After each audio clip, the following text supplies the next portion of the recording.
Welcome to McPlum, simple solutions served daily. You start by verifying your Mac model and whether it's Apple Silicon or Intel, because that changes the path.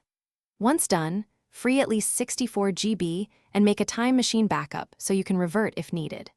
Next, download the correct Windows 10 or 11 ISO and prepare a USB installer for Intel Macs or a virtual machine image for Apple Silicon. Make sure firmware and Mac OS are updated before proceeding, because updates prevent driver and compatibility headaches later. You now pick the installation method. On Intel Macs, open Boot Camp Assistant, create a partition, install from the USB ISO, and let the setup install Apple drivers. Restart when prompted. On Apple Silicon, choose an ARM-compatible VM, Parallels or UTM, create a new VM, attach the Windows ARM ISO, and follow guest setup.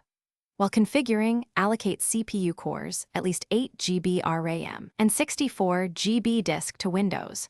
Once Windows boots, install integrations and Windows updates so performance and peripherals work smoothly.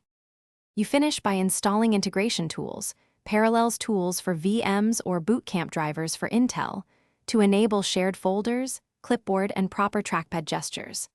Then optimize. Set display scaling to avoid blurry text, tune power settings for battery versus performance, and map keys or gestures you use frequently. If something goes wrong, first verify the Windows ISO checksum and update virtualization software. Then try resetting NVRAM/SMC on Intel Macs or reinstalling tools. One quick tip: reapply drivers after major Windows. Thanks for watching. Stay juicy and subscribe.